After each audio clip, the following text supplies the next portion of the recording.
Olá para você que está acompanhando o portal ktv.com, tudo bem com vocês?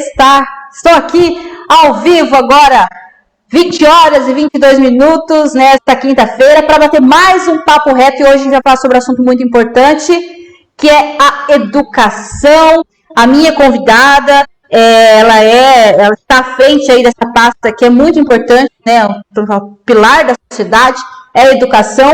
E eu vou conversar com ela, que é responsável, ela que conduz aqui todos esses trabalhos educacionais aqui em Cascavel, na Secretaria de Educação, secretária Márcia Baldini. Secretária, estamos lá. Muito obrigada pela sua participação aqui no Papo Reto. Olá, boa noite a todos. É um prazer, Laís, estar participando mais uma vez de um debate tão importante que é a educação. Eu penso que a educação, ela é tudo, né? É ela que está aí para trabalhar a perspectiva, a formação do sujeito, o envolvimento social e o desenvolvimento da nossa sociedade. Eu acho que pela educação é que nós nos tornamos sujeitos enquanto seres humanos.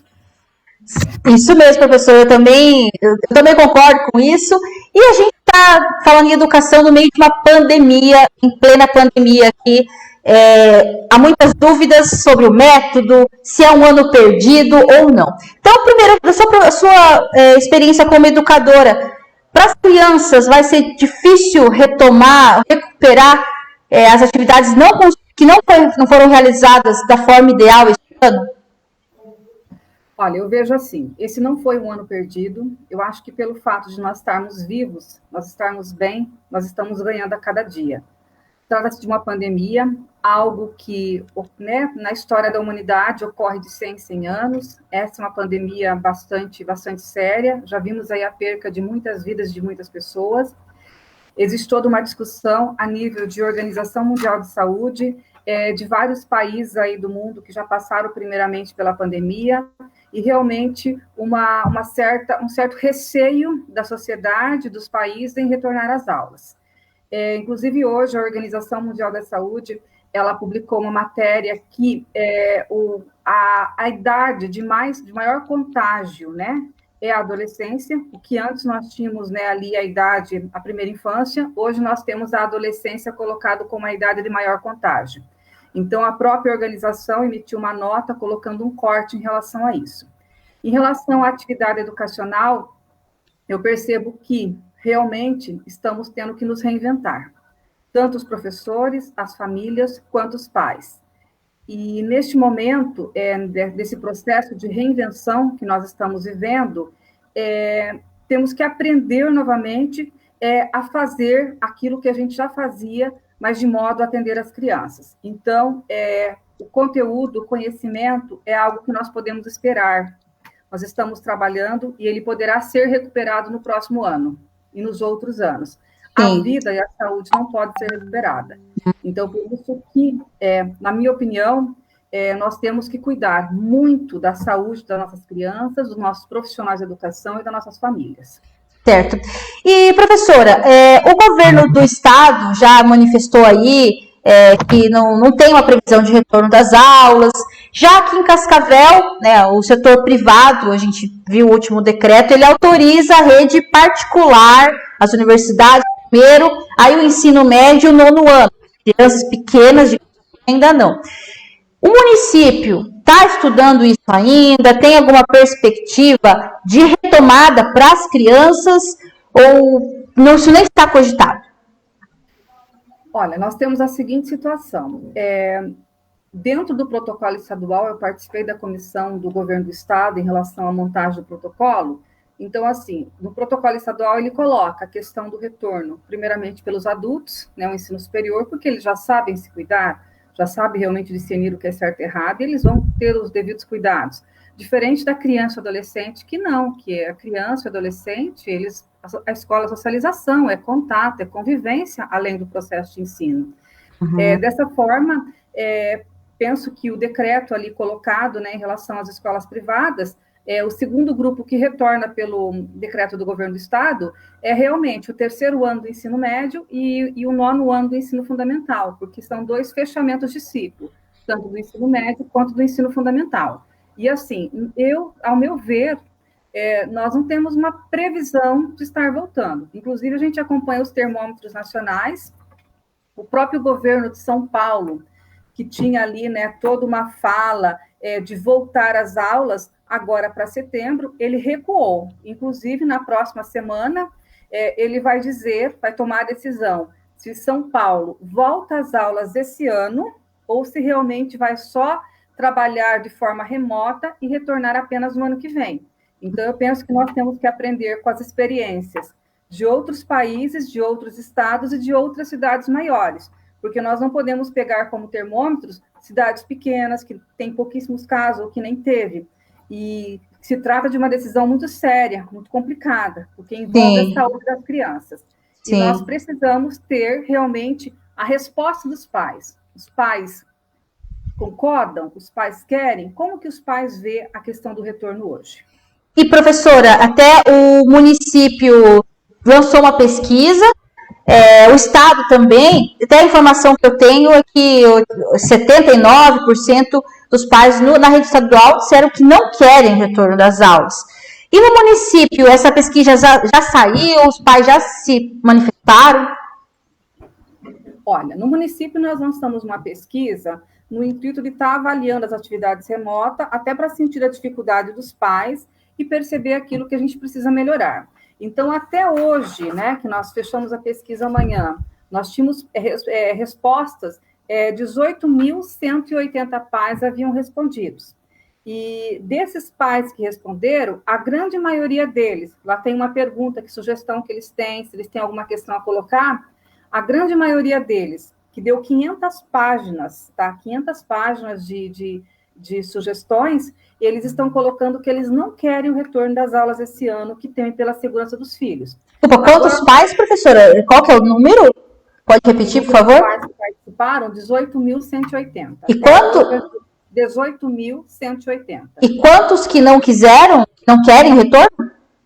Nós não temos esse número fechado, porque nós não fizemos essa pergunta, quantos querem e quantos não querem. Certo. Nesse momento, a pesquisa realmente ela é para aprimorar as atividades remotas, porque nós não sabemos quando, né, a pandemia ela estará estável para retornar. No entanto, na próxima semana, já agora, na semana que vem, nós vamos lançar a pesquisa, né, bem objetiva.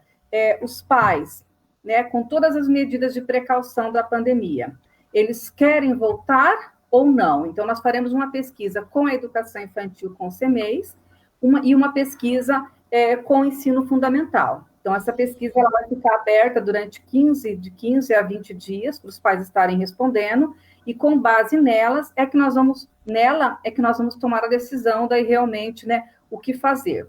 Também já estamos trabalhando a questão do próprio planejamento e protocolo, isso é uma questão que todos os municípios têm que fazer. Nós também estamos trabalhando nessa perspectiva, mas hoje eu digo para você assim que está bem complexa a questão de voltar às aulas. E a sua opinião, professor, igual você falou, os jovens são os que mais transmitem, a sua opinião como educadora, como mãe, se tivesse um filho em idade escolar, né, da rede municipal, mandaria seu filho, concorda com esse retorno ou não? Olha, essa é uma pergunta bastante difícil você colocar para mim. Eu, assim, como gestora, eu penso que ainda é bastante recente. Eu acho que estamos aí na perspectiva de ter vacina e ter, né, várias medidas que vão ajudar a trazer segurança para os pais. Eu acho que essa é uma pergunta que cada pai realmente ele tem que pensar e refletir pelo seguinte: a escola, o órgão público, ele vai tentar trabalhar de todas as formas com a maior segurança possível para essa criança estar ali. Só que o vírus do coronavírus, a Covid-19, ele é um vírus invisível, ele está no ar, né? Ele fica nos ambientes, né, nos objetos. Então, nós não temos como assegurar que alguma criança não vá contrair o coronavírus. Então, nós vimos o caso lá de Manaus, em que as aulas retornaram numa escola particular e também uma parte da rede estadual, e lá já acabou várias escolas fechando, assim como na França, na Inglaterra, em outros países, por conta do alto número de transmissão do vírus. Porque hoje, essas crianças, elas não estão frequentando ambientes públicos onde tem vários contatos. Sim. E no caso, quando elas retornarem, elas vão ficar numa sala de aula, elas vão ter todo um ambiente coletivo, né? Sim, e acaba aí podendo ter a transmissão, né? Secretária, essa pesquisa com essa pergunta dos pais, se eles querem ou não, vai começar ainda, né? Vai, essa pergunta ela vai estar iniciando a partir agora do mês de setembro, finalizando essa, até para a gente avaliar os instrumentos que nós utilizamos até agora, quais as maiores dificuldades que os pais têm em relação ao ensino remoto, e vamos estar encaminhando, então, uma outra pesquisa agora para que eles, né, possam estar realmente avaliando, né? E a Certo. Secretaria de Educação, com todas as medidas de segurança voltar, né? Quem são os pais que enviariam os filhos para a escola e quem são os pais que não enviaria? E nessa pesquisa, então, nós sabemos que podemos trabalhar com 3 grupos de pais numa possível volta. Primeiramente, aqueles pais de alunos que os filhos têm comorbidades, eles não voltam, eles são protegidos pela lei e não voltam, né? Até mesmo o alto risco. Daí nós temos aquelas crianças que elas não têm comorbidades e que os pais vão decidir que algumas vão vir, vão voltar a frequentar presencial, em contrapartida vai ter aqueles pais que não vão se sentir seguro, eles também têm o direito reservado de que os filhos continuem fazendo as atividades em casa. Então, em relação à pergunta que você fez, dizer volta ou não volta, o que eu diria, eu penso que tem que ser muito analisado, depende muito da saúde de cada criança, depende muito do contexto que está envolvido essa criança, a necessidade que os pais têm. Então, tudo isso tem que ser muito bem analisado. Que peso que essa pesquisa vai ter para a administração? Vai ser acatado se os pais disserem, olha, queremos voltar? Eu acredito pelo tom, já que a professora antecipou, não é essa a realidade, mas que peso ela vai ter se a resposta for se os pais concordam no retorno às aulas? Olha, nós temos um comitê, né, que nós estamos com a publicação do decreto instituindo o comitê.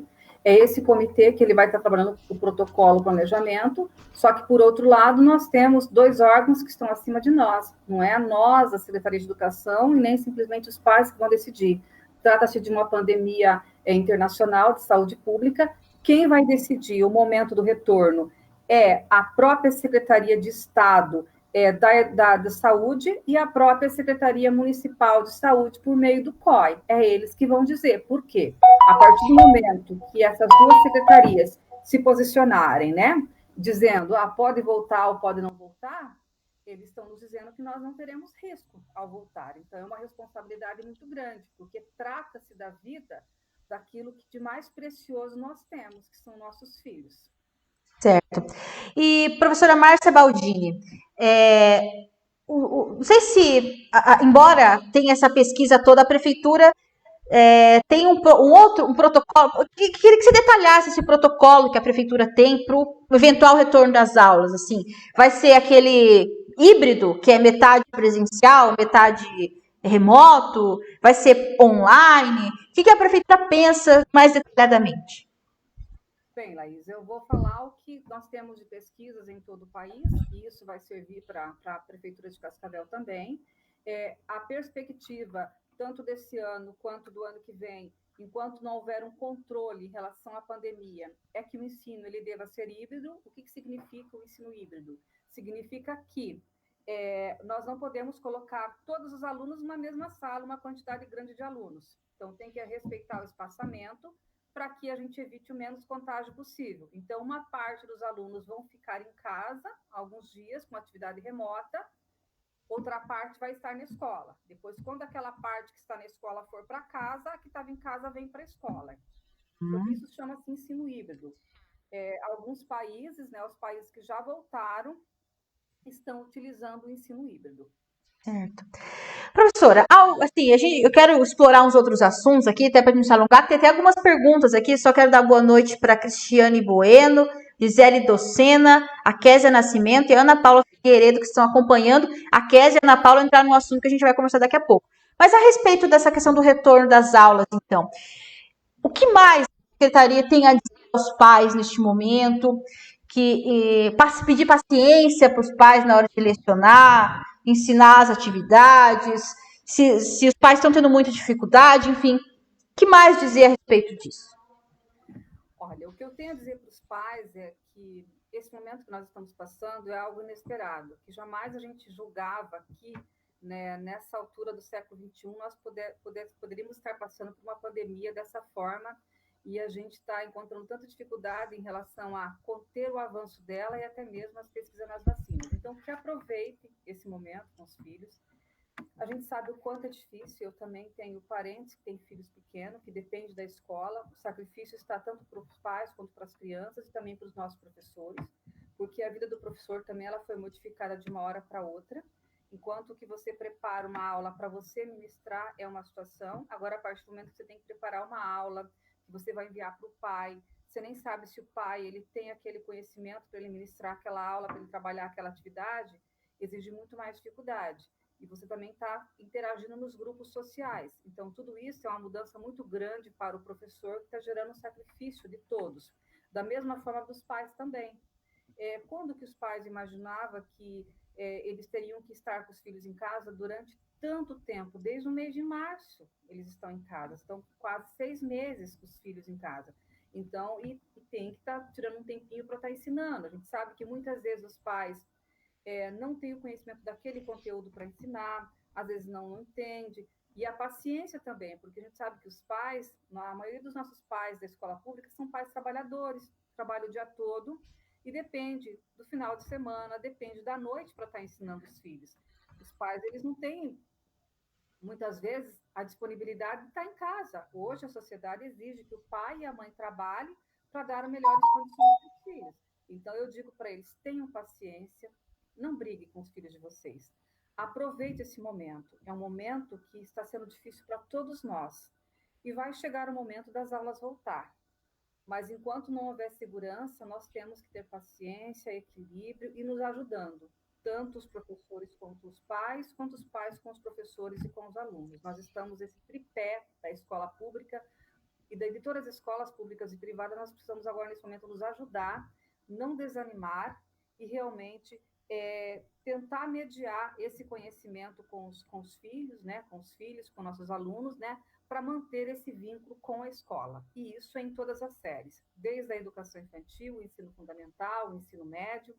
Eu também sou professora na educação superior. Semestre passado, eu estava com uma disciplina também de forma remota. É bastante complicado, mas é necessário nesse momento. O que nós não podemos perder é a fé de que esse momento vai passar, que os nossos cientistas vão, né? Alguma vacina será descoberta, então logo nós vamos estar juntos novamente. Professor, tem uma pergunta que eu preciso fazer. É claro que é outra realidade, mas falou do ensino superior. Até a gente já entrevistou o reitor da UniOeste, o professor Alexandre Weber, dizendo que lá na UniOeste vão 3 anos para eles conseguirem normalizar o calendário acadêmico, aquele que começa, sei lá, em fevereiro, termina em dezembro. No município, essa normalidade vai levar 3 anos também ou mais, ou ano que vem já, claro, depois que tiver a vacina já consegue se ter aquela rotina. Janeiro começa a aula, julho tem férias, dezembro termina a aula. Olha, diferente da UniOeste, a rede pública municipal de ensino não parou. O tempo que nós paramos foi muito pouco. Nós paramos do dia 20 de março até o dia 2 ali de maio, nós tínhamos essa parada. E essa parada que nós tivemos, nós estamos repondo. Do dia 2 de maio ao dia 25 de maio, foi o adiantamento do recesso escolar.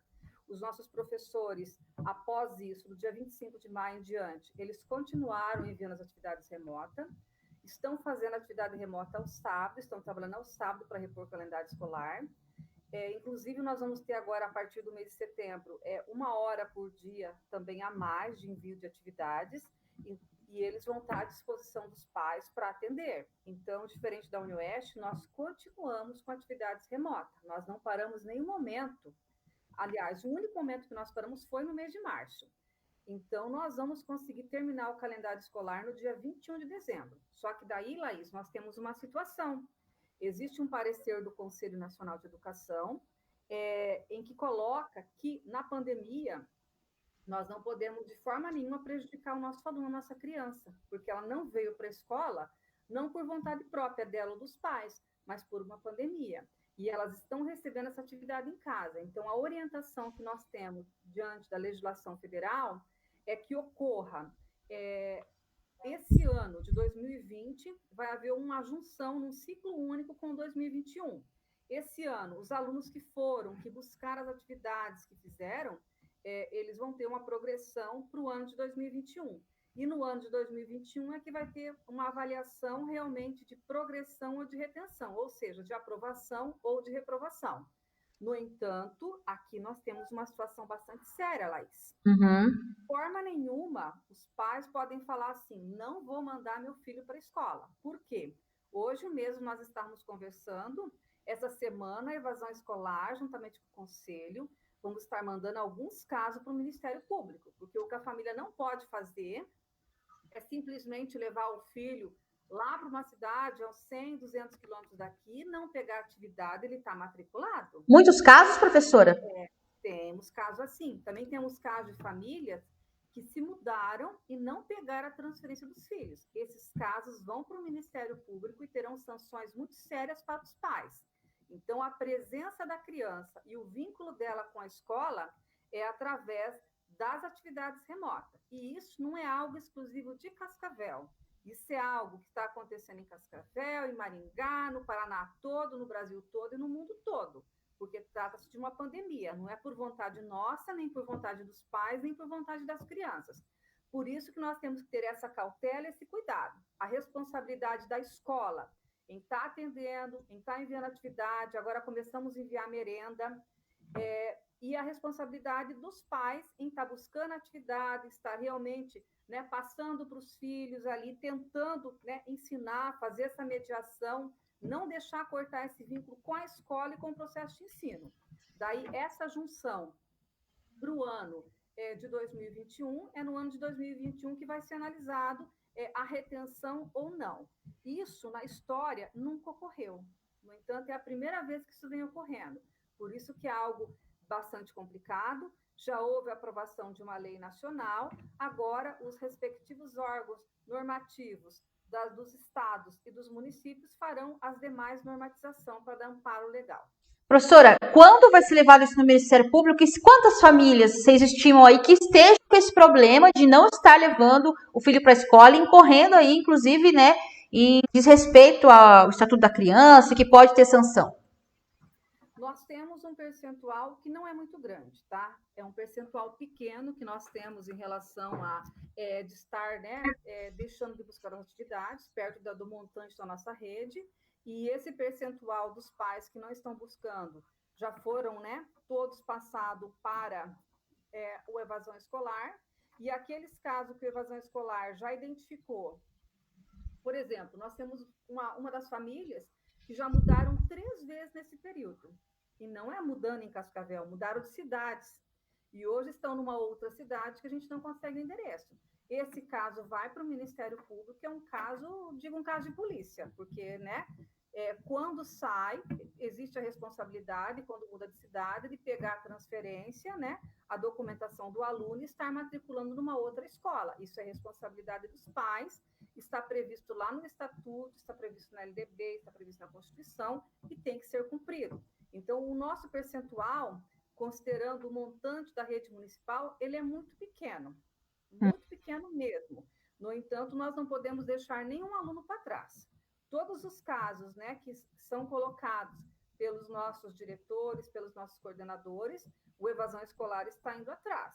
E a gente solicita aos pais, não deixe de ir nas escolas, não deixe de retirar as atividades dos filhos, não deixe depois de levar de volta as atividades dos filhos, não deixe de entrar em contato, de se comunicar, de buscar ajuda na escola.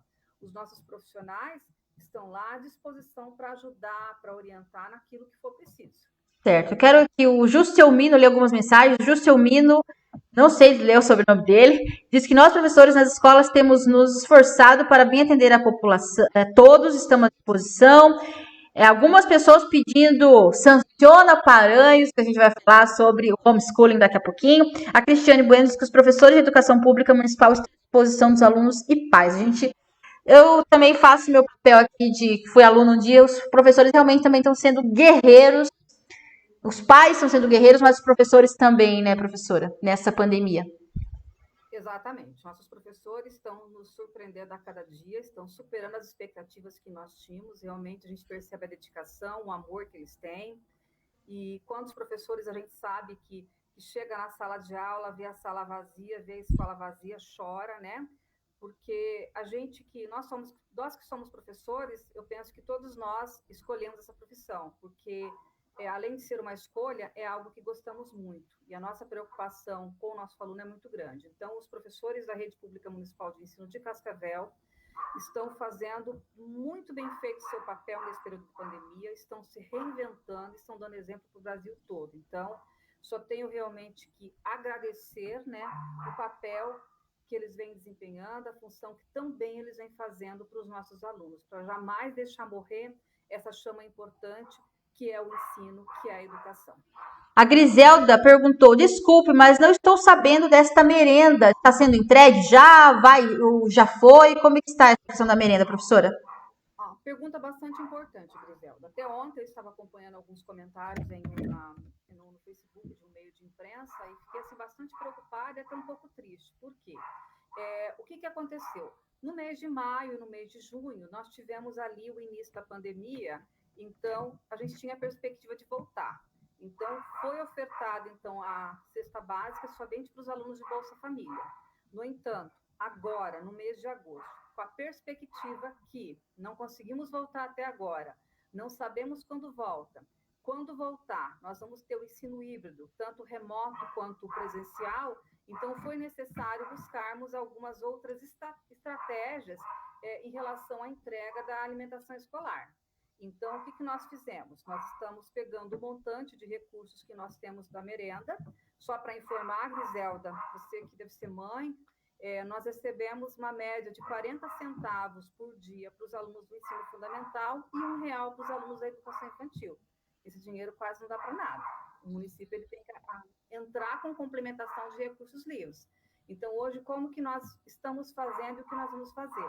Então, a cada 15 dias, nós vamos entregar um kit de alimentação perecível, aquele que nós compramos da agricultura familiar, e depois nós vamos entregar também os alimentos, um kit de alimentos não perecível. Veja, não é cesta básica, é um kit de alimento, tá? Um kit de alimento para auxiliar a criança. Cesta básica, os pais que são do Bolsa Família ou que precisam de cesta básica, devem procurar a Secretaria de Assistência Social por meio do CRAS.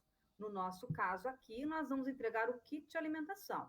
Então, terminando agora, algumas unidades já receberam esse primeiro kit, outras ainda vão receber nesta semana e a semana que vem, e depois, na sequência, nós já começamos a entregar o outro kit. E é um processo grande, porque nós temos hoje 116 unidades, nós temos ainda as ONGs, que são CIs, que atendem educação infantil ou educação especial, que também são conveniadas, e nós temos que fazer a entrega para todo esse montante de aluno. Os nossos são 30.720 alunos, e daí nós temos também as ONGs conveniadas, que dá em torno de mais uns 800 a 900 alunos. Então, a distribuição é bastante grande, mas estamos fazendo o possível, né, para realmente estar levando esse kit de alimentação escolar. Veja bem, é um kit de alimentação escolar, não é cesta básica. Quem quer cesta básica deve procurar o CRAS e se cadastrar. Certo. Professora, tem muita gente se manifestando aqui.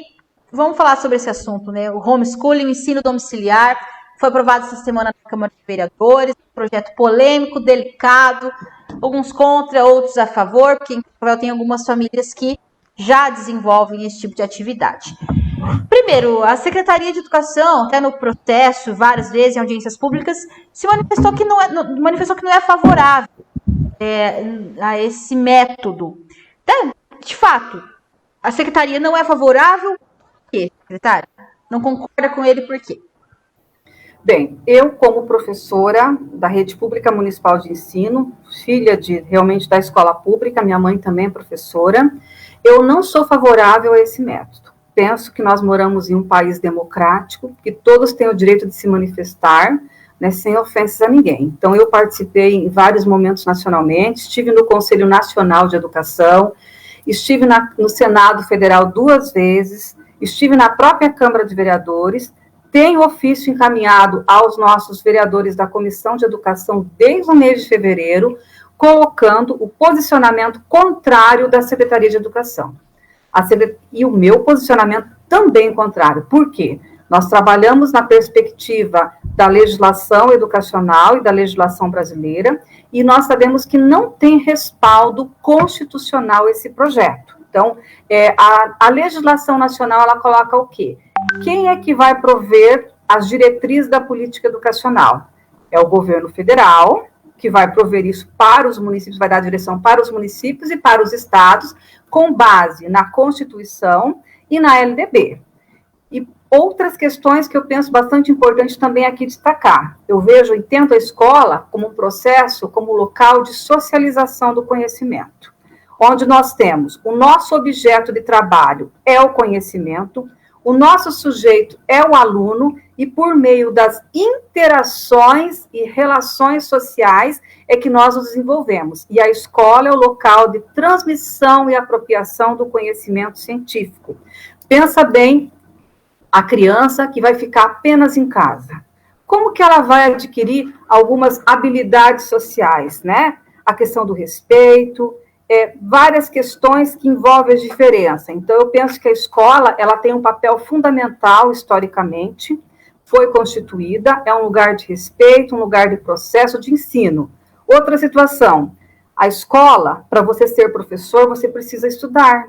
E não é só fazer uma faculdade de pedagogia, você tem que estar fazendo formação continuada sempre, estudando sempre, toda semana, preparando aula, verificando atividade, acompanhando, corrigindo, conversando com o aluno, fazendo essa mediação. Então, como que está a situação dessas famílias? Qual a formação desses pais em relação a isso? E outra situação, se fosse tão bom assim o homeschooling, a educação domiciliar, alguns países do mundo que já implantaram teriam transformado todo o seu sistema de ensino em educação domiciliar, e não foi bem isso que aconteceu. Muitos países recuaram, tá? Então, a minha opinião enquanto Márcia é essa, e enquanto gestora da educação também é essa, bem respaldado na questão legal. Hoje nós não temos isso na Constituição Federal e nós não temos isso na Lei de Diretrizes e Bases da Educação. Certo. E, professora, tem algumas pessoas aqui pedindo sanciona Paranhos, veto Paranhos. A gente sabe que tem uma questão jurídica também por trás, mas a posição técnica da secretaria vai ser considerada nessa decisão de vetar ou não? E se você sabe se o prefeito vai vetar ou vai sancionar? Olha, a Secretaria de Educação, né, estive conversando com o prefeito, nós vamos estar nos posicionando, né, da mesma forma que nós fizemos uma análise ali para a Comissão de Educação, mandamos o nosso posicionamento, vamos também estar mandando a análise da lei, o nosso posicionamento, para o Departamento Jurídico da Prefeitura de Cascavel, com o nosso posicionamento, e não mudou, continuamos com a mesma posição. Certo. E, professora, eu tenho uma dúvida, até inclusive na hora da votação da Câmara de Vereadores, assim, foi uma sessão bastante longa, os 21 falaram sobre isso, né, passou até com uma margem um pouco apertada. Mas, assim, essas famílias hoje que praticam já o homeschooling, como que é feita a avaliação? Quem que diz que entrega o certificado para elas? Olha, do homeschooling você está aprovado, você está formado. Como é feito isso hoje? A secretaria indica alguma coisa, entrega alguma coisa ou avalia?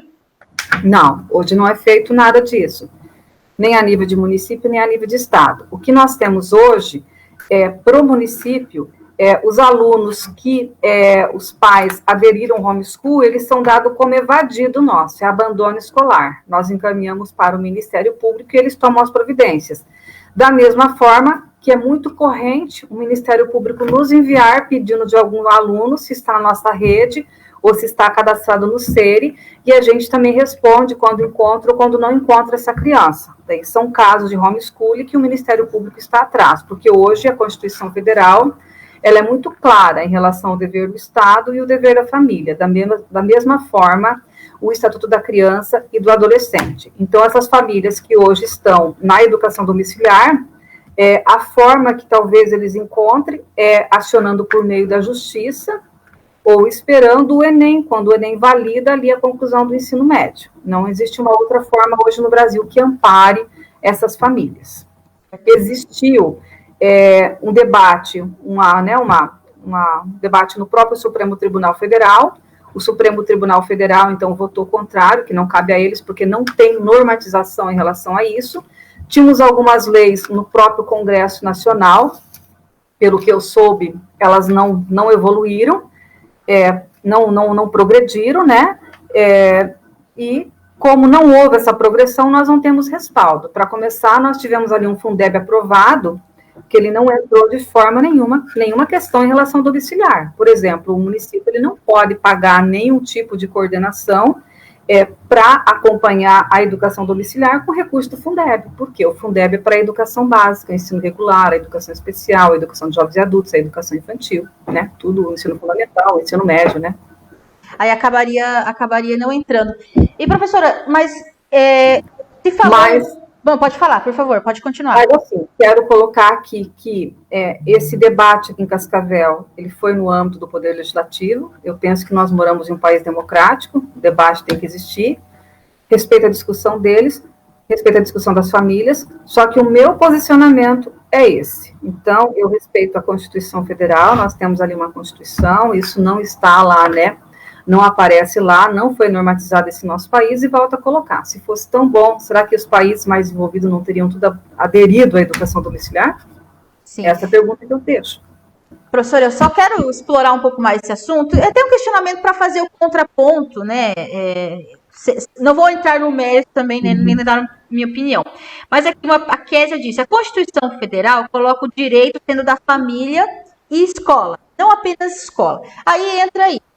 Até que ponto a família ensina, que a gente tem aquela noção do que é ensinar, do que é educar, né? Que ensinar seria a matemática, as matérias, e o educar comportamentos e valores.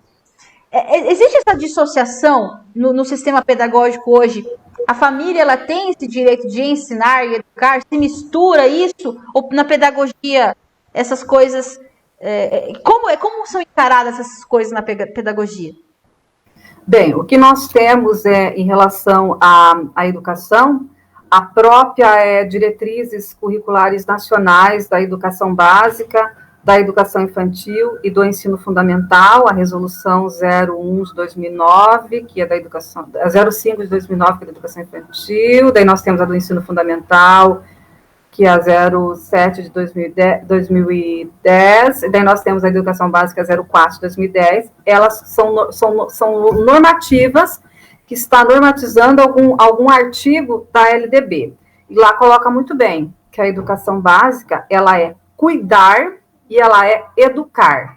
Então, o cuidar e o educar junto, eles estão intrínseco na educação básica, tá? Então, não existe uma separação do só cuidar ou só educar. Então, a escola tem a obrigação de cuidar e educar. Só que o que não pode acontecer é que...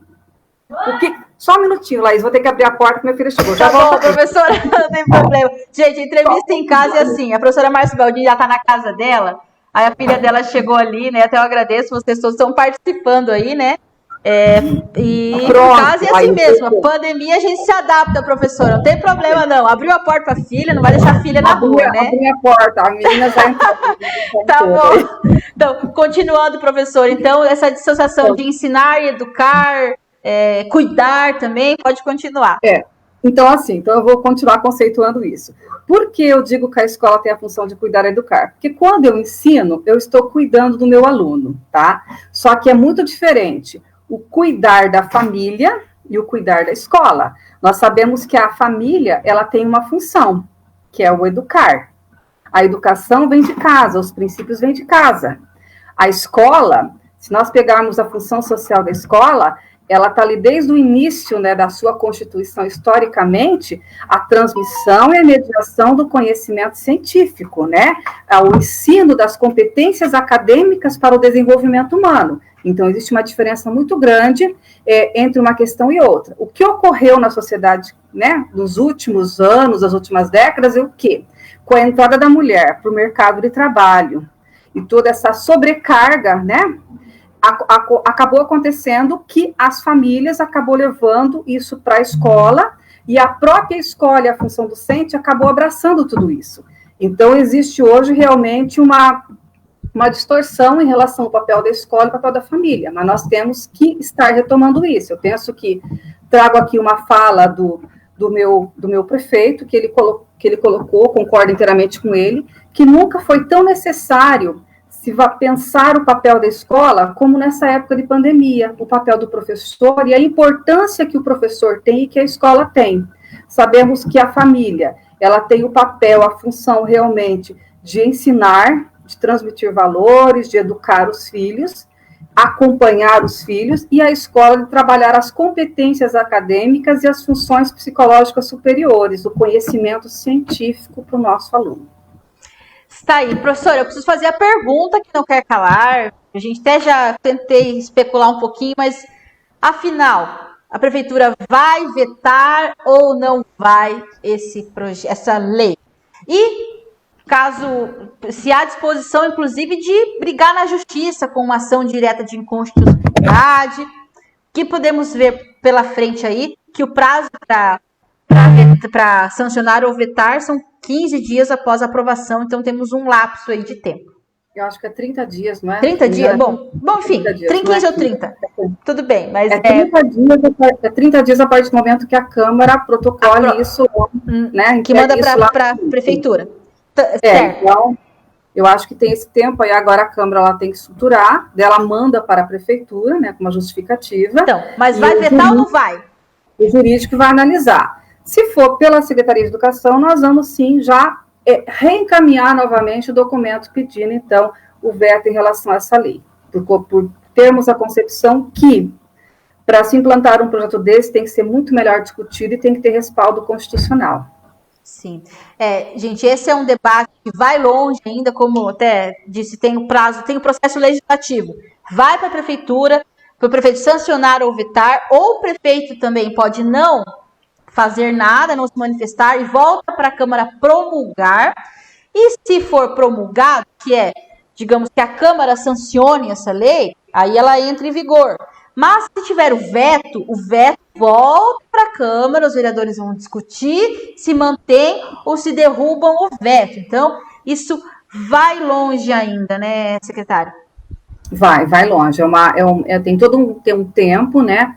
Um percurso legislativo que isso vai percorrer desde o momento que sair da Câmara, o tempo começa a correr a partir do momento que houver o protocolo ali no próprio jurídico da prefeitura, para análise do jurídico, para depois ocorrer, então, esse processo. Mas, por parte da Secretaria de Educação, nós temos uma opinião formada, não é uma opinião minha enquanto Márcia, mas é uma análise realmente, né, do que a legislação coloca, e a gente vai estar nos posicionando em relação a isso. Penso que, estou vendo ali os comentários das pessoas, que são a favor da educação domiciliar, eu respeito, acho que a gente tem que respeitar muito a opinião, né, nós vivemos um país democrático, eu tenho a minha opinião, eles têm a deles, os professores têm as deles, né, e eu penso que realmente uma relação social de respeito que nós temos que ter, mas a minha posição nesse momento é essa. Eu acho que para sancionar, né, para uma lei dessa ser aprovada, tem que ter muito mais discussão, tem que realmente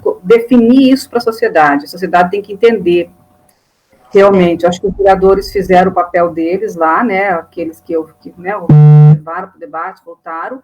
No entanto, eu penso que a sociedade tem que compreender. Por exemplo, me perguntaram, quer dizer que a educação domiciliar é o que os nossos filhos estão fazendo hoje?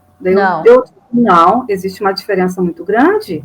Hoje nós estamos no ensino remoto. Os nossos professores preparam aula, os nossos professores têm esse acompanhamento pedagógico em relação aos conteúdos, encaminha para a criança, ela traz de volta uma correção, uma conversa, uma orientação com os pais. Então, tudo isso é muito importante. Enquanto que a educação domiciliar, os pais têm que compreender que, a partir do momento que eles assumirem isso, eles vão ter a responsabilidade de elaborar o projeto político-pedagógico, eles vão ter a responsabilidade deles comprarem todo o material, deles estarem ensinando os filhos e deles saberem que essa criança ela vai ter que passar por uma avaliação igual às outras, e que também existe a responsabilidade desses pais se essas crianças não estiverem aprendendo, porque os pais, quando eles assumem esse compromisso, essa responsabilidade, eles têm que dar conta daquilo que o papel da escola tem. Então, isso eu acho que a sociedade tem que compreender, porque o que aconteceu, Laís? Depois que esse projeto passou pela Câmara e que houve bastante comentários, a gente teve situações já de pais que falaram que não vai mais levar os filhos para a escola, que vai ficar com a educação domiciliar. Só que são pais, alguns casos que a gente sabe que não tem essa condição de estar fazendo isso. Então, tudo isso tem que ser muito bem analisado, os pais têm que ter essa consciência que, vou deixar meu filho lá, então tem que apresentar o projeto político-pedagógico, a relação de conteúdos, qual que é a formação desses pais que vai ministrar, qual a relação de materiais, e saber que essa criança vai ter que passar por uma avaliação e por um acompanhamento. Então, são várias questões, não é bem assim, eu vou para a educação domiciliar e ponto. Não, a sociedade tem que saber discernir o que é educação domiciliar, o que é educação remota, o que é ensino remoto e o que é educação, né? A educação hoje é regular, o ensino regular que nós temos. Gente, eu sei que está todo mundo falando desse assunto aqui, mas a gente já explorou essa informação bastante, algumas pessoas contra, outras a favor, a gente vai acompanhar os desdobramentos aí. Preciso encerrar, que eu já estou aqui bastante tempo com a secretária, né? Já passamos de 40 minutos, era para ser uma meia horinha. Professora, eu quero encerrar essa entrevista falando de uma questão que também não menos importante, mas sobre as vagas de CMEIs, né? A sua gestão como secretária, né? Pela legislação de mandato, 4 anos está acabando.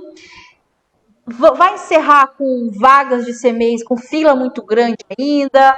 Como que o município, como que a secretaria pensa em reorganizar, inclusive porque teve questionamento do Ministério Público já, né, que sempre teve que o município desse conta de arrumar vagas para todas essas crianças nos CMEIs.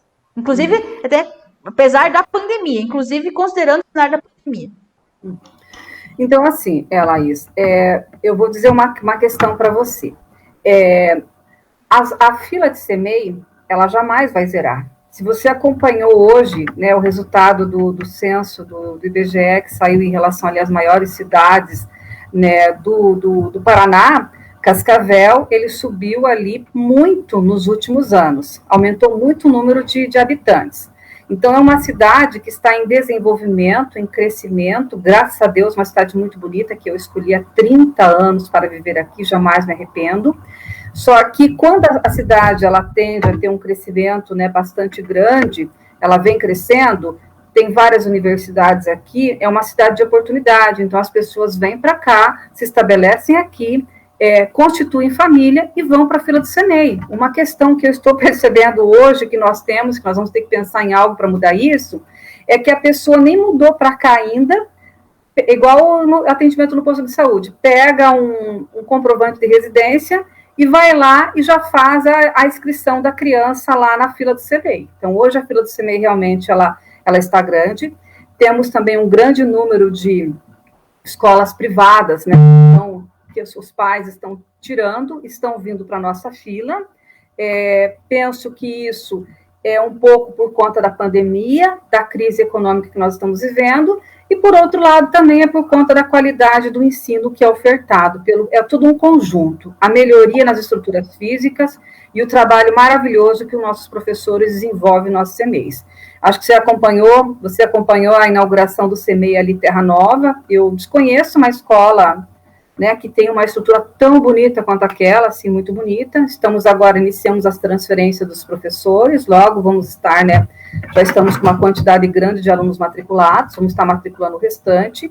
Fizemos muita coisa nesse período, né, o nosso primeiro passo foi a reorganização das redes, tentando expandir, pegamos também um período complicado, né, troca de governo, impeachment, troca de governo, tivemos ali um corte muito grande nos financiamentos federais, tá? Conseguimos 2 CMEIs, né, estar ali executando com os recursos federais, um já foi inaugurado, o outro estamos com problema por falta de repasse, praticamente quase 50% dos recursos desses CMEIs o governo federal não pagou, nós vamos agora estar assumindo o pagamento com recursos, né, do próprio município. Tivemos ali aqueles 2 CMEIs também lá do Riviera, que pegamos a construção e tivemos que colocar para funcionar, porque uma questão é você construir, só que tudo aquilo que vai para você colocar para funcionar e manter, ela é bem, bem complicada. Também tivemos ali a própria questão da reforma e da ampliação de vários CMEIs, e estamos com outros projetos também aí de CMEIs em andamento. Eu penso que o meu prefeito, ele sempre coloca que a gente não tem que parar porque estamos no último ano. A gente tem que continuar trabalhando, e vamos continuar trabalhando até a meia-noite do dia 31 de dezembro. Nós estamos ali com o CEMEI na zona rural, o primeiro CEMEI do campo, a licitação marcada para o dia 8 de setembro, às 14 horas. Temos aí, já a semana que vem, já protocolamos no setor de licitação o CEMEI no bairro Faculdade, para mais 160 vagas. Já estamos encaminhando ali para a licitação a reforma e ampliação do CEMEI Castelinho, que vai dobrar a capacidade.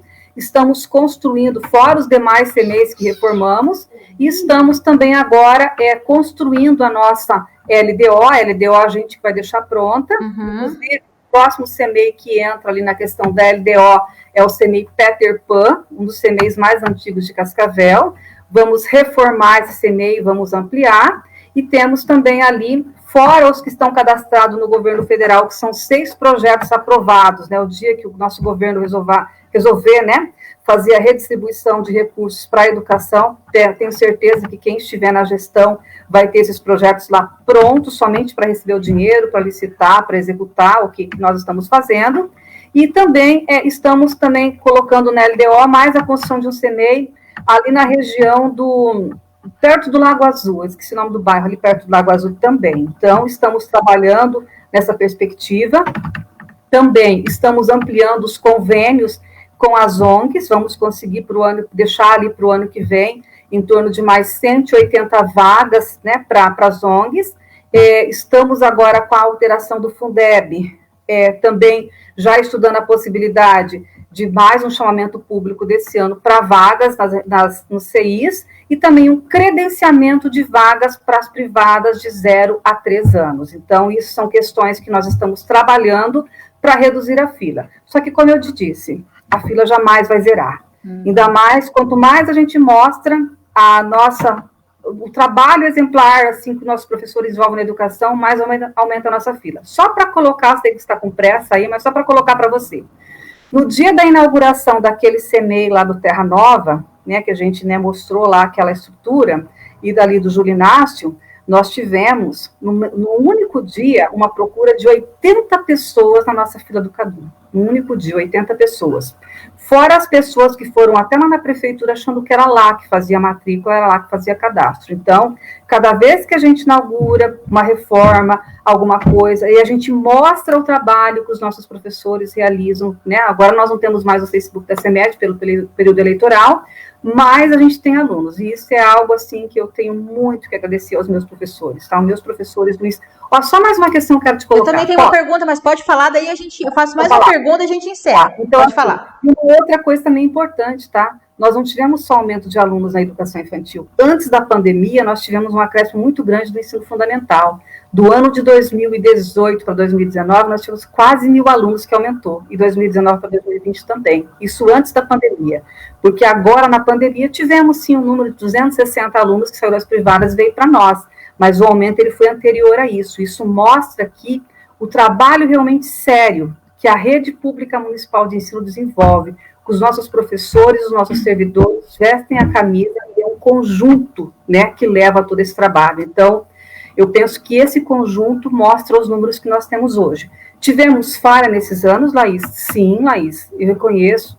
Eu tenho noites que eu fico acordada e amanhece o dia e falo, meu Deus, eu não dormi, né? Às vezes acordo meia-noite e fico pensando das coisas que a gente tem que fazer, das falhas que a gente teve, né? E sempre peço a Deus, meu Deus, me dê equilíbrio, me dê discernimento, me mostre o caminho certo para mim fazer pelas pessoas, porque nós que estamos nessas funções públicas, que nós temos, como se diz, o poder da caneta, nós não podemos brincar com a vida das pessoas, nós temos que fazer, tá? Fazer o máximo possível para melhorar a vida delas. Eu sei que muita coisa tem que ser feita ainda, e a educação é uma história, é uma construção histórica, né, que a gente vai construindo, outras pessoas vão seguindo, e assim por diante. Para encerrar, professora. Quero falar mais um pouquinho, eles deixam? Rapidinho, assim, professora. Vai, tá, assim, com muito orgulho, quero dizer assim, que nós vamos deixar, né, 18 obras licitadas, projeto pronto, obra licitada, para ser construído ano que vem. Então, vão ser 2 CEMEIs, né, e mais 15 reformas, inclusive o CEAVEL, Laís. Você me questionou muito sobre o CEAVEL. Passei grandes apuros com você, com o CEAVEL, você me questionou. Porque tá desabando o prédio, tá acabando o governo, não reforma, como é que vai ficar isso? Mas assim, eu não podia pegar dinheiro exclusivamente da educação para colocar no CEAVEL. Então o prefeito falou, olha, Márcia, se vira, vá atrás que eu vou atrás para você. Fui atrás, consegui 3 linhas de financiamento, falei assim, que até para o próximo secretário, achei até uma outra linha que dá para depois entrar também, que foi que vai ter dinheiro para pagar esse financiamento, secretário? Tanto financiamento? Vamos ter dinheiro, Laís, porque assim, eu penso que é muito mais importante investir na melhoria de um prédio, onde vai ser formada a população de Cascavel, as crianças, os bebês, a nossa infância, os nossos pais, vai ter um lugar seguro para deixar os filhos, do que investir, assim, eu não vou dizer para você que a Avenida Brasil não foi um bom investimento, foi, mas quantas escolas poderiam ter sido reformadas, quantos CMEs construídos, quantos postos de saúde, se esse investimento tivesse sido para lá, Laís. Então, eu acho que o gestor ele tem que tomar decisão, e eu vejo, assim, com muito bom senso e muito bom mesmo, a decisão do nosso prefeito em investir, em fazer, sim, esse financiamento para a educação e investir, porque quantas unidades a gente consegue ver o prazer dos professores em ter um prédio novo, de ter um lugar decente para trabalhar. Então, ninguém tira isso. Eu vou dizer para você que quando eu ando nesses lugares que eu vejo, segunda-feira, você foi terça, eu fui em 5 obras, Laís, 5 obras visitar e já passei em outras já para verificar, para elaborar projeto, porque além dessas 18 que nós vamos deixar licitado, o dinheiro na conta, nós estamos deixando o planejamento da LDO para o ano que vem, as escolas e CMEs. E assim, a gente não pega aqueles lugares que eu gosto da pessoa, não gosto ou não. A gente tem um planejamento sério por prioridade. O que a gente pega? Quem está lá em inquérito civil, quem está com problema, são os primeiros que vão entrar. Por exemplo, o primeiro CMEI da LDO é o CMEI Peter Pan. A primeira escola da LDO do ano que vem é a escola Maria Neres e a escola Almirante Barroso, e assim sequencialmente outras. Então, nós trabalhamos com planejamento. Uma pergunta, professora, para a gente encerrar mesmo. Você falou do Fundeb. Foi aprovado, né, a permanência do Fundeb. O que ele muda aqui para Cascavel? Vem mais dinheiro? Já a partir de quando começa a gente ter e sentir, a educação sentir esse impacto desse Fundeb aprovado agora na Câmara dos Deputados? Nós temos aí o Fundeb que foi aprovado, inclusive teve a cerimônia na Câmara dos Deputados também essa semana, junto com o Senado e a Câmara dos Deputados, muito importante. Houve uma emenda no Senado em benefício da educação especial. Hoje os municípios recebem duplicado pela educação especial e vão receber triplicado. Isso vai ser muito importante. A educação especial em nosso país vai poder caminhar muito, muito mesmo, tá?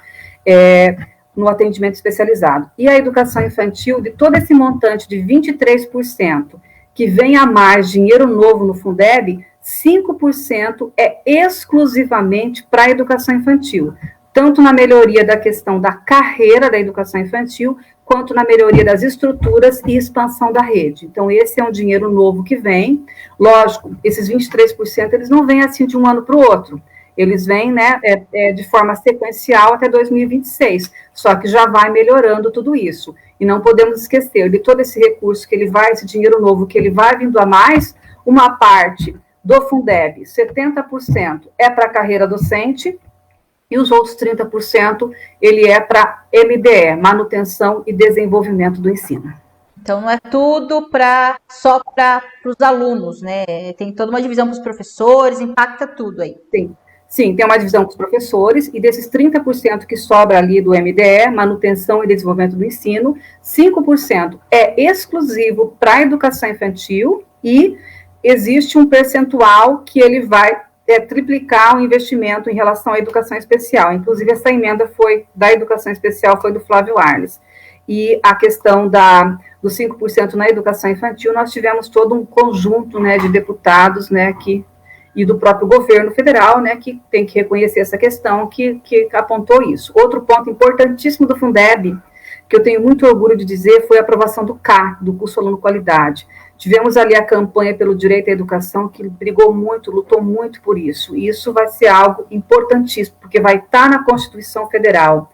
E depois nós vamos ter que brigar para normatizar. Mas uma questão que eu quero colocar, Laís, que nós não podemos também dizer assim, estamos tranquilos. Fundeb, ele passa por 4 processos antes de chegar, né, até nas leis orçamentárias. Aprovação na Câmara, aprovação no Senado, voltou para a Câmara, finalizou os 2 processos. Agora vai para a sanção presidencial. O presidente não pode vetar de forma nenhuma, nós temos que começar uma campanha, aprova Bolsonaro o Fundeb, né, homologa do jeito que está ali, né, na íntegra.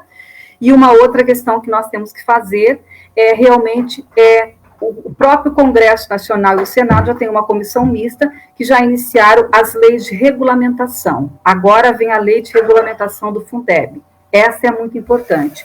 Como que vai ser o investimento desse dinheiro dentro da educação básica brasileira? Então, aí é um ponto muito importante que nós, enquanto educadores, enquanto professores, enquanto pais, nós temos que ficar atentos, porque ali pode escorregar para um outro lado. Então, ali temos que ficar muito atentos a acompanhar essa regulamentação. E, assim, uma coisa que valeu muito nessa aprovação do Fundeb foi a questão das redes sociais. Só para você saber, quando foi para votar o Fundeb na Câmara dos Deputados, às 2 horas que estava marcado para iniciar a votação, houve um processo de obstruir a pauta. O que é a obstrução da pauta? É o movimento para que os deputados não entrassem ali online para votar. Trancou. E o que nós fizemos? Eu lembro que estava com o coronavírus, né? A gente tem um grupo de coordenações de secretários municipais e estaduais. Nós pegamos os deputados um por um e todo mundo mandando mensagem, cobrando, compartilhando em redes sociais e até mesmo ligando, né? Chegou um momento que nós tínhamos 4 do Paraná que não tinha votado. E nós começamos aqui no Paraná uma campanha para ligar, ainda sobrou 2, né, que acabou, né, votando lá, né, mas assim, eu acho que essa coisa que a gente tem na alma, sabe, de querer ver a melhoria na educação, acho que isso que nos move enquanto professores, sabe, isso é muito importante. Professora, quero agradecer, desejar boa noite. Algo mais quer falar para o nosso público aí para a gente se despedir dessa entrevista muito interessante hoje aqui, quase 1 hora de papo reto hoje. Então, eu que agradeço a você a oportunidade de estar novamente discutindo um pouco da educação com você. É algo que eu gosto, que eu amo aquilo que eu faço. Eu assim, tenho que até me cuidar para não trabalhar de dia, de noite, direto. E, assim, vejo que a educação é algo muito importante. Temos muito ainda, eu penso assim, analisando agora, falando um pouquinho da gestão em que eu estive aqui com o nosso prefeito, assim, a gente avançou muito, temos muito ainda, outras pessoas terão muito que fazer pela educação, tem que avançar muito. O importante é ter a cobrança das pessoas para que os processos não parem de forma nenhuma, que continue essa cobrança, continue o acompanhamento e continue exigindo realmente um trabalho sério, investindo na educação. Então, é um momento de pandemia, estamos passando por um momento, né, realmente de transformação da educação, muito rapidamente. Algumas questões que hoje nós estamos vivendo na educação remota, muita coisa vai permanecer, algumas não. Vamos ter que nos reinventar, né, e estudar muito para compreender os próximos processos que vêm aí na educação pós-pandemia. Mas eu penso que o mais importante nesse processo todo é esse tripé formado pela família que está lá, pelos nossos alunos e pelos nossos professores e profissionais da educação. Eu acho que esses 3 caminhando juntos, vamos ter aí grandes êxitos futuros, porque o futuro de uma nação, ele passa pela educação e pela formação dos sujeitos.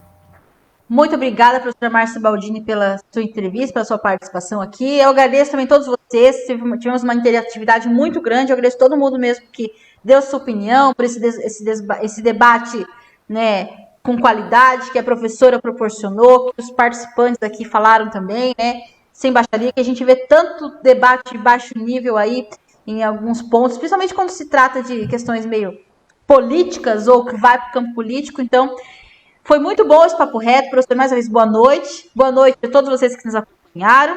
E até o próximo papo reto, que deve ser na segunda-feira. Eu peço que você compartilhe essa entrevista, você curta e sempre esteja interagindo com a gente aqui nesse programa que a gente tenta ser o mais franco possível. Eu tento trazer pessoas para serem bem francas e a professora Márcia Baldini também veio com muita franqueza aqui para esse papo reto.